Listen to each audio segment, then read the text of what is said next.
നമസ്കാരം. ഞാൻ ഡോക്ടർ അജു മാത്യു, എറണാകുളത്ത് മെഡിക്കൽ ഓങ്കോളജിസ്റ്റായിട്ട് പ്രാക്ടീസ് ചെയ്യുന്നു. ഞാൻ എപ്പിഡെമിയോളജി എന്ന വിഷയത്തിൽ ഉപരിപഠനം ചെയ്തിട്ടുണ്ട്. COVID-19 പറ്റിയും അതിനെ നമുക്ക് എന്ത് ചെയ്യാൻ സാധിക്കും എന്നുള്ളതിനെ പറ്റിയും കഴിഞ്ഞ എപ്പിസോഡിൽ ഞാൻ കുറച്ച് കാര്യങ്ങൾ പറഞ്ഞിരുന്നു. അതിൻ്റെ തുടർച്ചയായിട്ട് നമ്മളെല്ലാവരും അറിയേണ്ട ചില പ്രധാന കാര്യങ്ങൾ പറയാൻ ആഗ്രഹിക്കുന്നു.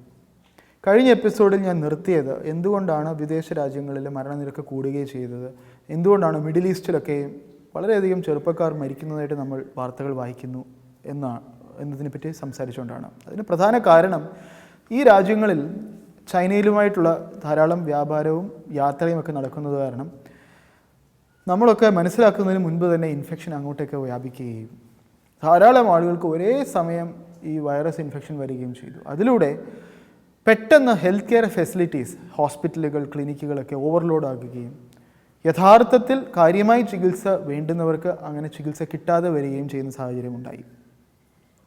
ഈ സാഹചര്യത്തിൽ മരണനിരക്ക് കൂടാൻ കാരണമായി. കഴിഞ്ഞ എപ്പിസോഡിൽ ഞാൻ സൂചിപ്പിച്ച വേറൊരു കാര്യമുണ്ട്. ഈ വൈറസ് എന്തുകൊണ്ടാണ് ഇതുവരെ ലോകം കണ്ടിട്ടുള്ള വൈറസുകളെ അപേക്ഷിച്ച് വ്യത്യസ്തത പുലർത്തുന്നത്? ഇതിൻ്റെ പ്രധാന വ്യത്യാസം എന്തുകൊണ്ടാണ് ഈ COVID-19 എന്ന അസുഖം, SARS-CoV-2 വൈറസ് ലോകത്തെ മുഴുവൻ സ്തംഭിപ്പിക്കുന്ന രീതിയിൽ പടർന്നത്? അതിൻ്റെ പ്രധാന കാരണം ഇതുവരെ കണ്ടിട്ടുള്ള ഒരു വൈറസിനെ അപേക്ഷിച്ചല്ല ഈ വൈറസ് ഒരു പ്രത്യേകതയുണ്ട്. ഈ വൈറസ് ബാധിക്കുന്ന എല്ലാ ആളുകൾക്കും രോഗലക്ഷണങ്ങൾ ഉണ്ടാകണമെന്നില്ല. ഏസിംപ്റ്റമാറ്റിക് എന്ന് വിശേഷിപ്പിക്കും. അതായത് എനിക്ക് വലിയ സിംറ്റംസ്, രോഗലക്ഷണങ്ങളൊന്നും കാണത്തില്ല, പക്ഷെങ്കിൽ ഒരു പക്ഷെങ്കിൽ എൻ്റെ ഉള്ളിൽ ഈ വൈറസ് ഉണ്ടാകുമായിരിക്കും. ഞാൻ അങ്ങനെ ഈ വൈറസ് മറ്റുള്ളവരിലേക്ക് സ്പ്രെഡ് ആക്കാനും സാധ്യതയുണ്ട്. ഇതാണ് ഈ വൈറസിനെ മറ്റ് വൈറസുകളെ അപേക്ഷിച്ച് വ്യത്യസ്തമാക്കുന്നത്. അതുകൊണ്ട് തന്നെയാണ് ഇത് പെട്ടെന്ന് ലോകം മുഴുവൻ സ്പ്രെഡാകാനും ഇത് പെട്ടെന്ന് വലിയ പ്രശ്നങ്ങൾക്ക് കാരണമാകാനും സാധിച്ചത്.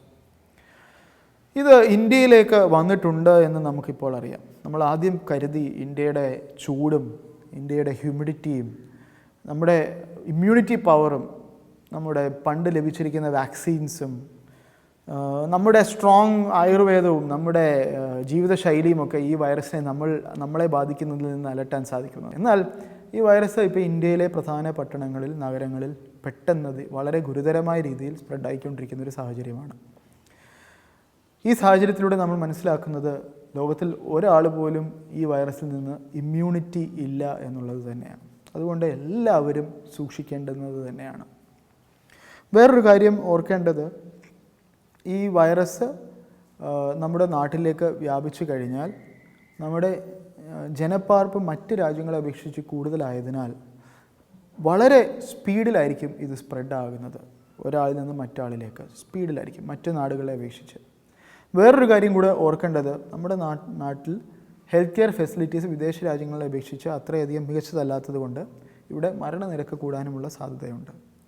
അത് കാരണം health care facilities, health care institutions, hospitals, clinic overload ആകാതെ നമുക്ക് എന്ത് ചെയ്യാൻ സാധിക്കും?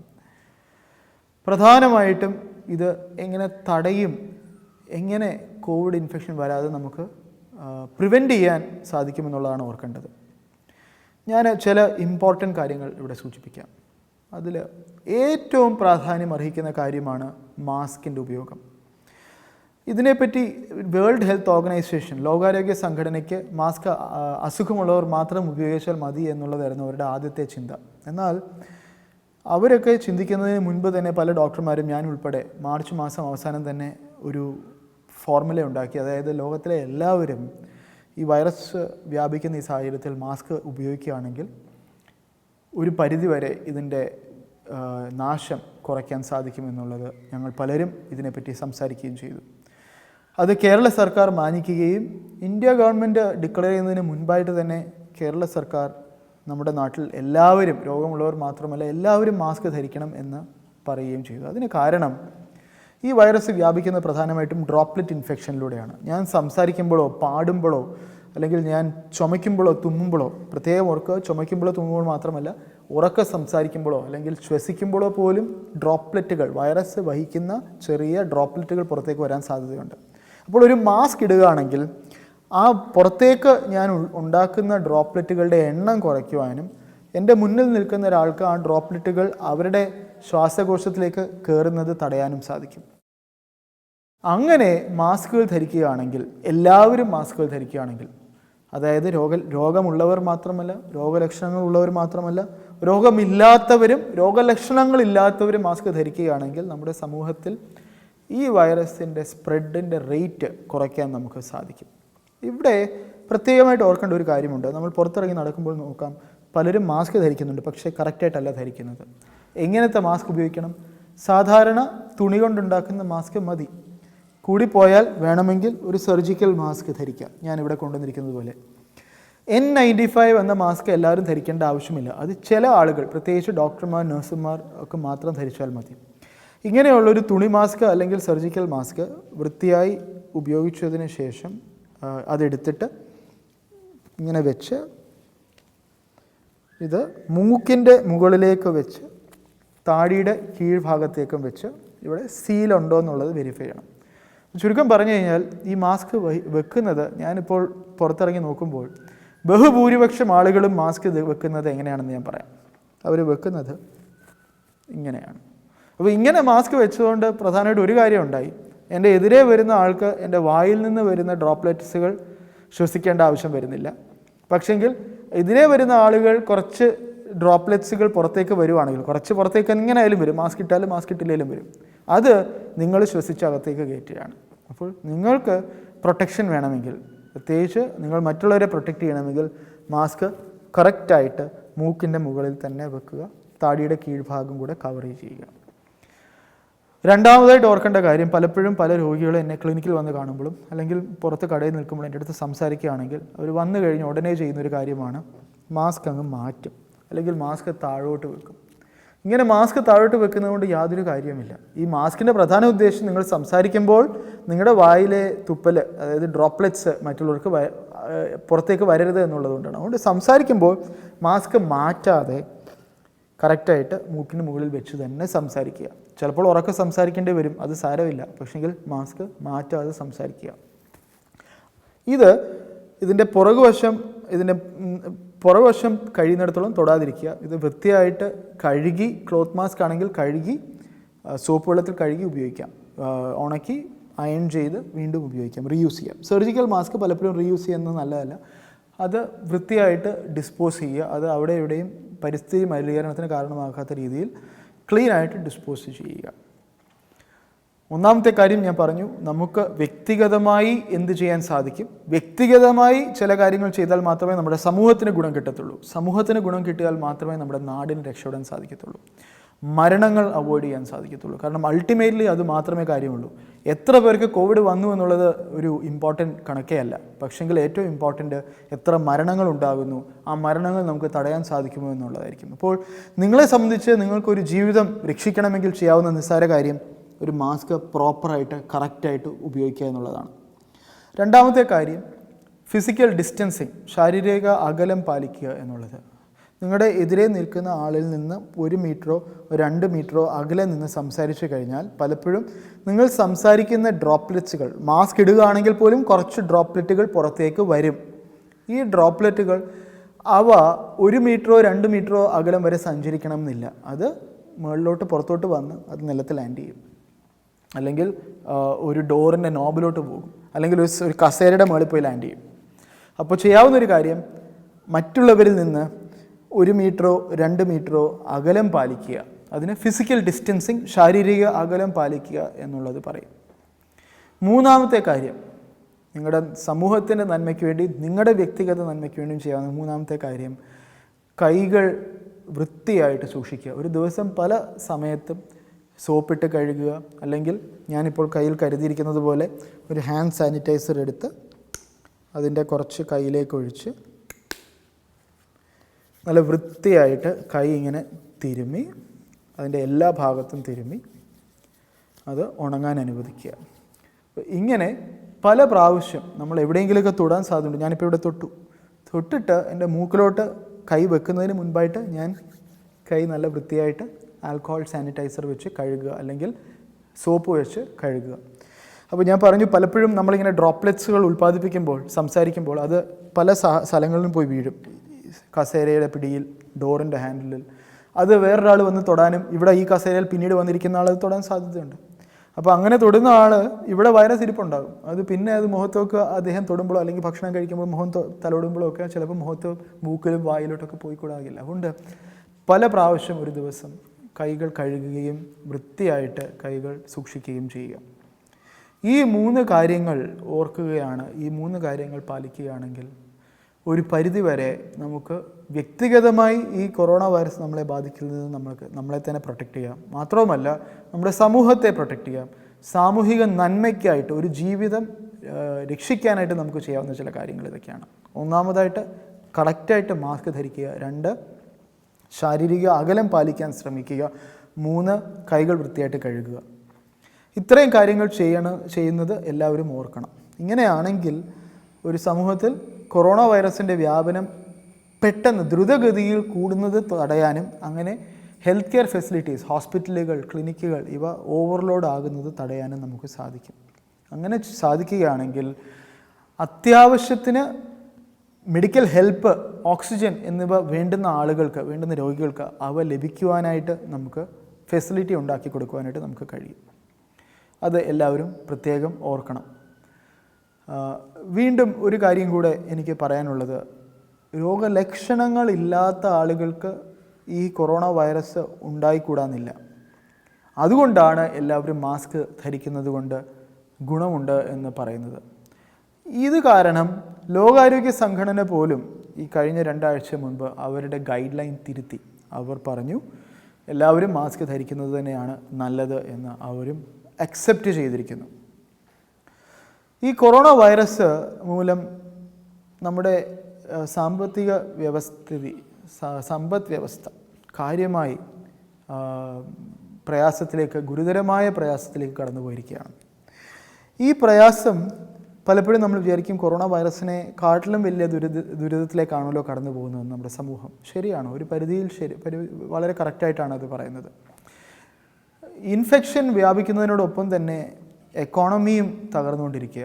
ഈ എക്കോണമി തകർന്നതിലൂടെ ധാരാളം ആളുകൾക്ക് വേണ്ടുന്ന ഹെൽത്ത് കെയർ ലഭിക്കാതെ പോകുന്നു. ഇപ്പോൾ എൻ്റെ ഫീൽഡായ ക്യാൻസർ പോലും, ക്യാൻസർ ചികിത്സ ആവശ്യമുള്ള ആളുകൾ അവർക്ക് ഭയം കാരണം, കൊറോണ വൈറസിനോടുള്ള ഭയം കാരണം ആശുപത്രികളിൽ പോകാതിരിക്കുന്നു. അത് തെറ്റാണ്.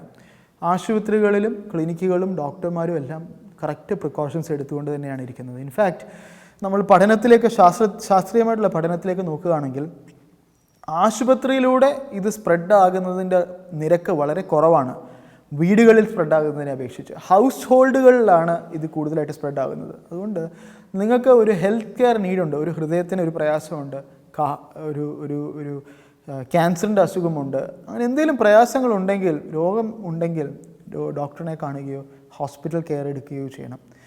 ഇതിന് കാരണം ഉദാഹരണമായിട്ട് പറയുന്നത്, പല രോഗികൾക്കും, ഉദാഹരണത്തിന് ഞാൻ കാണുന്ന പല രോഗികൾ പോലും ക്യൂർ ചെയ്ത് ചികിത്സിച്ച് ഭേദമാകാവുന്ന അസുഖങ്ങൾ ലോക്ക്ഡൗൺ മുഖാന്തരം ഭയം കാരണവും ഡോക്ടർമാരെ സീക്ക് ചെയ്യാത്തതുകൊണ്ട്, ഡോക്ടർമാരെ പോയി കാണാത്തത് കാരണം അവരുടെ ക്യാൻസറിൻ്റെ സ്റ്റേജ് മാറുകയും ഇപ്പോൾ ചികിത്സിച്ച് ഭേദമാകാൻ പറ്റാത്ത രീതിയിലേക്ക് അസുഖം വ്യാപിക്കുകയും ചെയ്തിട്ടുണ്ട്. അതുകൊണ്ട് പ്രധാനമായിട്ടും ഓർക്കേണ്ട കാര്യം, ഇതിൻ്റെ ഭീതി നമ്മളെ ആകെ പിടിച്ചുലയ്ക്കാതെ പ്രാക്ടിക്കലായിട്ട് സെൻസിബിളായിട്ട് ചിന്തിക്കുക എന്നുള്ളത് തന്നെയാണ്. ഇങ്ങനെ ചിന്തിച്ചു കഴിഞ്ഞാൽ കോവിഡ് മുഖാന്തരം നമ്മുടെ എക്കോണമിക്ക് ഉണ്ടാകുന്ന പ്രയാസങ്ങൾ അവോയ്ഡ് ചെയ്യാനും നമ്മുടെ ആരോഗ്യത്തിനുണ്ടാകുന്ന പ്രയാസങ്ങൾ അവോയ്ഡ് ചെയ്യാനും നമുക്കൊരു പരിധി വരെ സാധിക്കും. പലരും പറയും ലോക്ക്ഡൗൺ നീട്ടണം, ലോക്ക്ഡൗൺ ആണ് ഇതിൻ്റെ ഏറ്റവും നല്ല കാര്യമെന്ന്. ഞാൻ ആദ്യം മുതലേ ലോക്ക്ഡൗണിന് എതിരായിരുന്നു. ആദ്യത്തെ 2 ആഴ്ച 3 ആഴ്ച ലോക്ക്ഡൗൺ വേണം എന്ന് ഞാൻ വിശ്വസിച്ചിരുന്നു. കാരണം നമ്മുടെ നമ്മുടെ രാജ്യം ഈ കൊറോണ വൈറസിനെ നേരിടാനായിട്ട് പ്രിപ്പയർഡ് അല്ലായിരുന്നു. അത് കാരണം ആവശ്യത്തിന് ആളുകൾക്ക് സഹായം എത്തിച്ചു കൊടുക്കാൻ PPE കിറ്റുകൾ നിർമ്മിക്കാൻ, ഗ്ലൗസുകൾ, മാസ്കുകൾ, സാനിറ്റൈസറുകൾ നിർമ്മിക്കാനായിട്ട് ഒരു 2 ആഴ്ച 3 ആഴ്ച സമയം വേണ്ടിയിരുന്നു.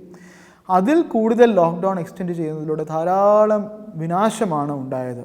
കോവിഡിനെക്കാട്ടിലും ദുരിതമാണ് കൂടിയിരിക്കുന്നത്. അതുകൊണ്ട് ഇനിയും ലോക്ക്ഡൗൺ കൂട്ടണമെന്ന് വാദിക്കുന്ന ഒരാളല്ല ഞാൻ. പക്ഷെങ്കിൽ അങ്ങനെയുള്ള തീരുമാനങ്ങൾ ഞാൻ ഗവൺമെൻറ്റിന് വിടുന്നു. ഏറ്റവും ഇമ്പോർട്ടൻ്റ് ആയിട്ട് വേണ്ടുന്നത് നമ്മൾ ഓരോരുത്തരും വ്യക്തിഗതമായി ശ്രദ്ധിക്കേണ്ട കാര്യങ്ങൾ അതിൽ ശ്രദ്ധ പുലർത്തണം. നമുക്ക് രോഗം വരാതെ നമ്മൾ പ്രൊട്ടക്റ്റ് ചെയ്യണം. അങ്ങനെയെങ്കിൽ നമ്മുടെ ബന്ധുക്കൾക്ക് രോഗം വരാതെ നമുക്ക് നോക്കാൻ സാധിക്കും. അഥവാ രോഗം വരികയാണെങ്കിൽ പോലും ഇങ്ങനെയുള്ള രോഗികൾക്ക് പേടിക്കേണ്ടതായിട്ടൊന്നുമില്ല, ഭയം വേണ്ട. ഭയം മൂലം ധാരാളം ആളുകൾക്ക് പ്രശ്നം വരുന്നുണ്ട്. ആദ്യ കാലഘട്ടങ്ങളിൽ ഈ കോവിഡ് വന്നു എന്ന ഭീതി മുഖാന്തരം സ്വയം ഹാം ചെയ്ത് ആത്മഹത്യ ചെയ്ത പല ആളുകളുണ്ട്. കോവിഡ് ഭീതി മൂലം ഡിപ്രഷനിലേക്ക് കടന്നുപോയ ആളുകളുണ്ട്. ഇങ്ങനെ ഭയം വേണ്ട. അവർ ചെയ്യേണ്ടത് ഇത്രയും മാത്രമേ ഉള്ളൂ. എന്തെങ്കിലും പ്രയാസങ്ങളുണ്ടെങ്കിൽ സർക്കാർ നൽകിയിരിക്കുന്ന ഹെൽപ്പ് ലൈനിൽ വിളിക്കുക, അതിലൂടെയുള്ള ഡോക്ടർമാരുമായിട്ട് സംസാരിക്കുക, അല്ലെങ്കിൽ നിങ്ങളുടെ സമീപത്തുള്ള ആളുകളുമായിട്ട് സംസാരിക്കുക. ഒരു ഉദാഹരണം പറയുകയാണെങ്കിൽ, ഇന്നലെ എന്നെ ഡൽഹിയിൽ നിന്ന് എൻ്റെ ഒരു സുഹൃത്ത്, ഒരു നോർത്ത് ഇന്ത്യനാണ്, പെൺകുട്ടി വിളിച്ചു. പറഞ്ഞു കഴിഞ്ഞ 2 ആഴ്ചയായിട്ട് ശ്വാസം എടുക്കാൻ പോലും വയ്യ, അത്രയ്ക്കും പ്രയാസമാണ്. ഞാൻ പറഞ്ഞു അടുത്തുള്ള ഒരു ആശുപത്രിയിലേക്ക് പോവുക. പക്ഷേങ്കിൽ ഡൽഹിയിൽ കോവിഡ് വളരെയധികം വ്യാപിച്ചിരിക്കുന്നത് കാരണം അദ്ദേഹത്തിന് ആശുപത്രിയിൽ പോകാൻ ഭയമാണ്. മാത്രമല്ല, ആശുപത്രിയിൽ പോയാൽ അവിടെ ഡോക്ടർമാരാരും ആവശ്യത്തിന് ഇല്ല, കാരണം ഹെൽത്ത് കെയർ ഫെസിലിറ്റീസ് ഓവർലോഡായി. അങ്ങനെയുള്ള ഒരാൾക്ക് എന്നെ ഫോൺ ചെയ്ത് ഫോണിലൂടെ ഞാൻ വേണ്ടുന്ന മാർഗ്ഗനിർദ്ദേശങ്ങൾ നൽകുകയും ഇന്ന് രാവിലെ വിളിച്ചപ്പോൾ ഉടനെ തന്നെ വലിയ വ്യത്യാസം വന്നിരിക്കുകയും ചെയ്തിരിക്കുന്നു. അപ്പോൾ പലതും ഇന്ന് ടെലിമെഡിസിനിലൂടെയും ഫോണിലൂടെയും നമുക്ക് മാനേജ് ചെയ്യാൻ കഴിയും. അതുകൊണ്ട് ധൈര്യമായി നിങ്ങളുടെ അടുത്തുള്ള ആശുപത്രികൾക്ക് ടെലിമെഡിസിൻ സിസ്റ്റം ഉണ്ടെങ്കിൽ അവരെ കോൺടാക്റ്റ് ചെയ്യുകയും, അല്ലെങ്കിൽ ഗവൺമെൻറ്റിൻ്റെ ദിശ ഹെൽപ്പ് ലൈനിലൂടെ ഗവൺമെൻറ്റിൻ്റെ ഡോക്ടർമാരെയും ഗവൺമെൻറ് ഫെസിലിറ്റിയിലുള്ള ഹെൽത്ത് ഇൻസ്പെക്ടർമാരെയും കോൺടാക്റ്റ് ചെയ്യുകയും ചെയ്യേണ്ടതാണ്. കേരളം വളരെ മാതൃകാപരമായി തന്നെ ഇതുവരെ ഈ അസുഖത്തെ നേരിട്ടു. ലോകരാഷ്ട്രങ്ങളിലെ പ്രശംസ നേടുന്ന രീതിയിൽ നമ്മുടെ സർക്കാർ, നമ്മുടെ ജനങ്ങൾ, നമ്മുടെ ഹെൽത്ത് ഇൻഫ്രാസ്ട്രക്ചർ, നമ്മുടെ ഡോക്ടർമാർ, നമ്മുടെ നഴ്സസ്, നമ്മുടെ ആശാ വർക്കർമാർ, ഹെൽത്ത് ഇൻസ്പെക്ടർമാർ എല്ലാം വളരെ സ്ട്രോങ് ആയിട്ട് വർക്ക് ചെയ്തു. ഇതിൻ്റെ ക്രെഡിറ്റ് ആർക്ക് വേണം എന്നുള്ളതിനെപ്പറ്റി വളരെയധികം ഡിബേറ്റ് നടക്കുന്നുണ്ട്. പക്ഷേ ഇതിൽ ഓർക്കേണ്ട കാര്യം, കഴിഞ്ഞ 50-60 വർഷമായിട്ട് കേരളം നടത്തിയ ആരോഗ്യ മുന്നേറ്റമാണ് ഇതിൻ്റെ പ്രധാന കാരണം. അതിൻ്റെ പിന്നിൽ ഏറ്റവും പ്രാധാന്യമായ ഫാക്ടർ എന്ന് പറയുന്നത് നമ്മുടെ ലിറ്ററസി ലെവൽ, നമ്മുടെ എഡ്യൂക്കേഷൻ ലെവൽ. കേരളത്തിലെ ബഹുഭൂരിപക്ഷം ആളുകളും സ്കൂൾ വിദ്യാഭ്യാസം പൂർത്തിയാക്കിയവരാണ്, പത്രം വായിക്കുന്നവരാണ്, മാധ്യമങ്ങൾ കാണുന്നവരാണ്, വാർത്തകൾ അപ്പോൾ അറിയുകയും സ്വന്തം ജീവിതത്തെ എങ്ങനെ ക്രമീകരിക്കണമെന്ന് മനസ്സിലാക്കുകയും എക്സ്പേർട്സ് പറയുന്നത് ശ്രദ്ധിക്കുകയും ചെയ്യുന്നവരാണ്. നമ്മുടെ grass roots health workers, ASHA വർക്കർമാർ, ഹെൽത്ത് ഇൻസ്പെക്ടർമാർ, ഇവരൊക്കെയും വളരെ കറക്റ്റായിട്ട് തന്നെ വർഷങ്ങളായിട്ട് ട്രെയിൻഡായിട്ട് പ്രവർത്തിക്കുന്നവരാണ്. ഇങ്ങനെയുള്ള പല ഫാക്ടറുകൾ കൂടി ചേർന്നാണ് നമ്മുടെ സമൂഹത്തിന്, നമ്മുടെ സർക്കാരിന് ഇപ്പോൾ കേരളം നേടിയിരിക്കുന്ന ഈ അസൂയാജനകമായ ഈ കോവിഡ് പ്രതിരോധത്തിന് പിന്നിൽ കാരണമായി കാണുന്നത്.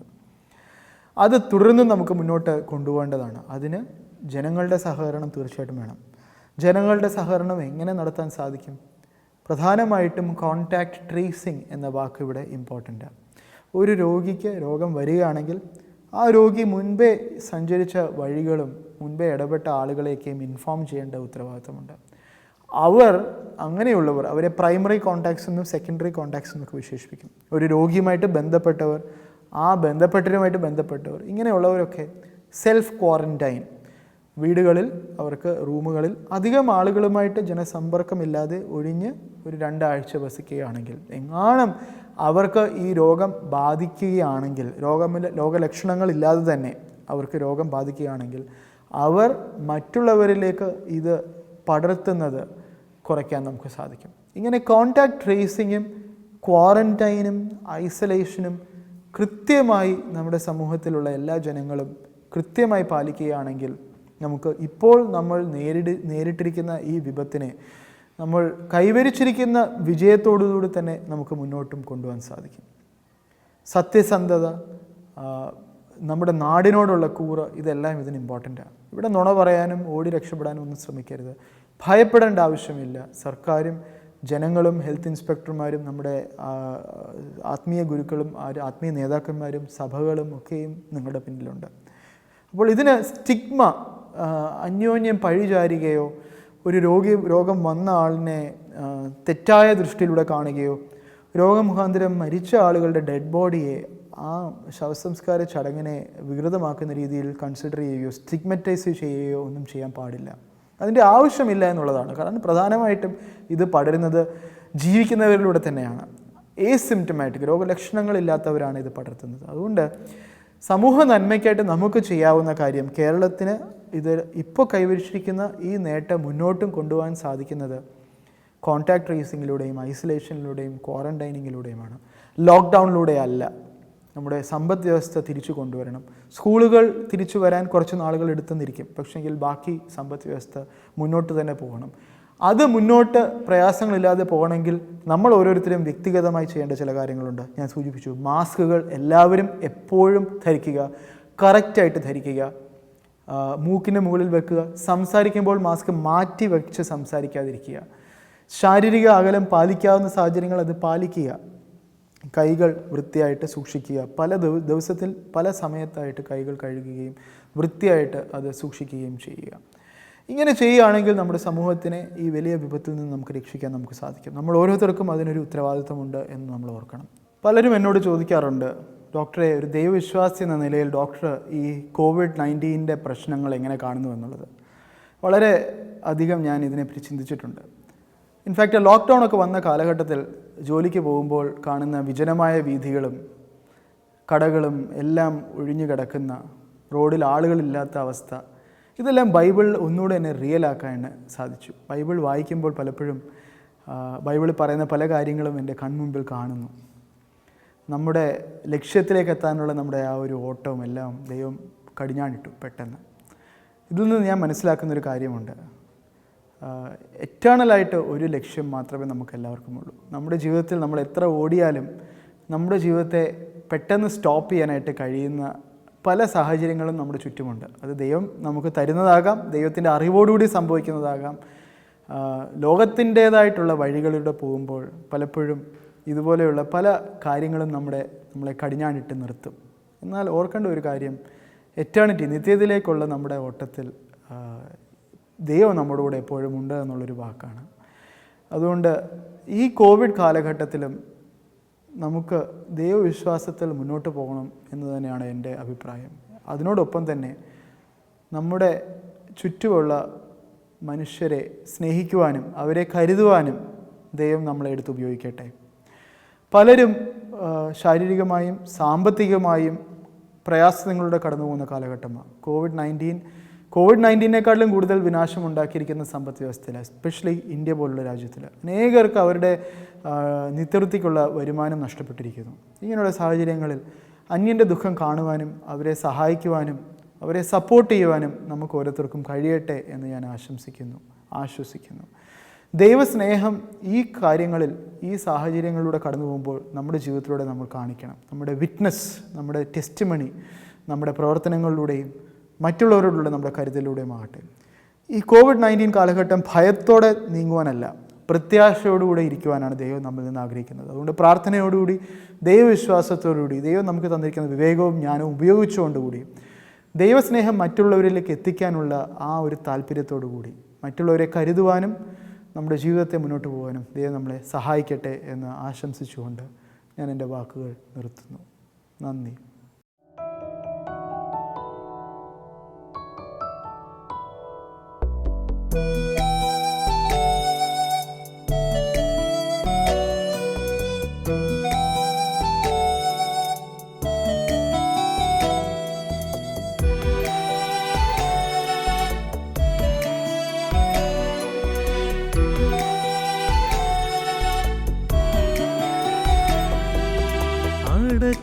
അടച്ചിടപ്പെട്ടാലും അണച്ചിടുന്നവനായി അരികിലുണ്ടെൻ്റെ നാഥൻ ആശ്രയമായി.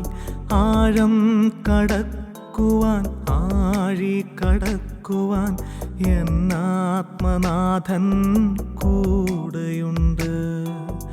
ആഴം കടക്കുവാൻ ആഴി കടക്കുവാൻ എന്നാത്മനാഥൻ കൂടെയുണ്ട്. അടച്ചിടപ്പെട്ടാലും അണച്ചിടുന്നവനായി അരികിലുണ്ടെൻ്റെ നാഥൻ ആശ്രയമായി.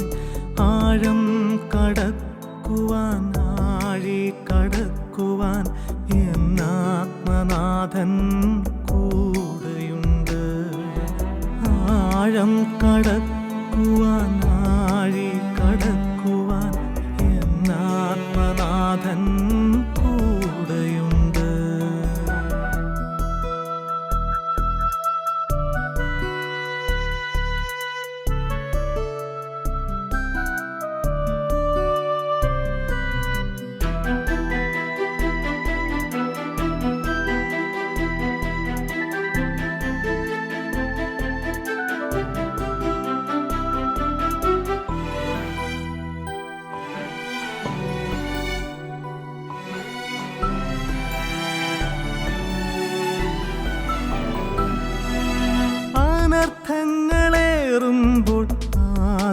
ആവിയാൽ നീറുമ്പോൾ ആവിയാലെൻ മനം താങ്ങിടും വല്ലഭൻ.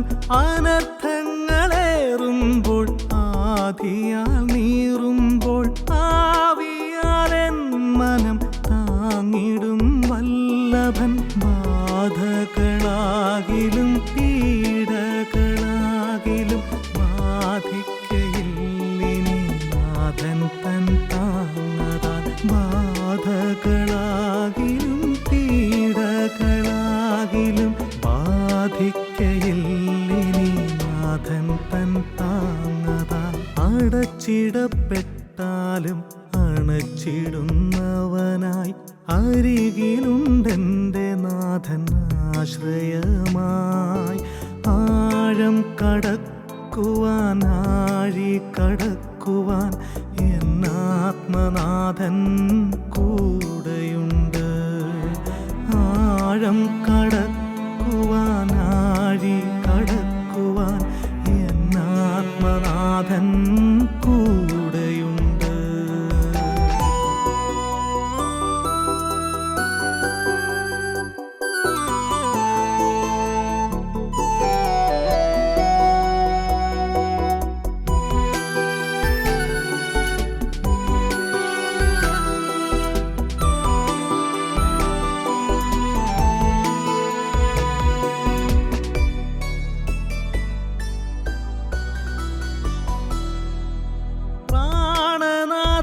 നൽകും പ്രാണന്റെ രക്ഷയും പ്രിയനവൻ തന്നിടും രോഗത്തിൻ സൗഖ്യവും. പ്രാണനാഥൻ നൽകും പ്രാണന്റെ രക്ഷയും പ്രിയനവൻ തന്നിടും രോഗത്തിൻ സൗഖ്യവും. ഏവമങ്ങേറ്റു ഞാൻ സ്തോത്രമർപ്പിച്ചിടാൻ കണ്ണീരു തന്നെന്നിൽ കാക്കണമീ ഭൂവി. ഏവമങ്ങേറ്റു ഞാൻ സ്തോത്രമർപ്പിച്ചിടാൻ കണ്ണീരു തന്നെന്നിൽ കാക്കണമീ ഭൂവിൽ. അടച്ചിടപ്പെട്ടാലും അണച്ചിടുന്നവനായി അരികിലുണ്ടെൻ്റെ നാഥൻ ആശ്രയമായി. ആഴം കടക്കുവാൻ ആഴി കടക്കുവാൻ എന്നാത്മനാഥൻ കൂടെയുണ്ട്. ആഴം കടക്കുവാൻ ആഴി കടക്കുവാൻ എന്നാത്മനാഥൻ കൂടെയുണ്ട്.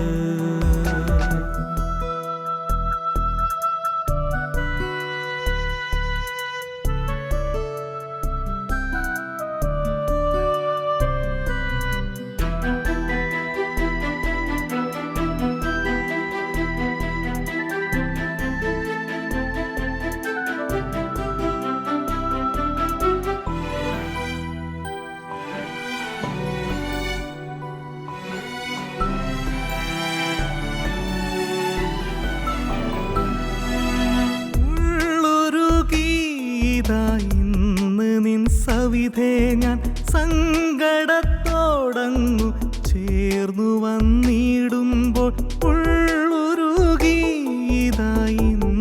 നിൻ സവിധേ ഞാൻ സങ്കടത്തോടങ്ങു ചേർന്നു വന്നിടുമ്പോൾ. ശിഷ്ടകാലത്തിൽ ഞാൻ ശുദ്ധിയായി ജീവിപ്പാൻ പുഷ്ടി നൽകേശുവേ ആത്മാവിൻ ശക്തിയാൽ. ശിഷ്ടകാലത്തിൽ ഞാൻ ശുദ്ധിയായി ജീവിപ്പാൻ തുഷ്ടി നൽകേശുവേ ആത്മാവിൻ ശക്തിയാൽ. അടച്ചിടപ്പെട്ടാലും അണച്ചിടുന്നവനായി അരികിലുണ്ടെൻ്റെ നാഥൻ ആശ്രയമായി.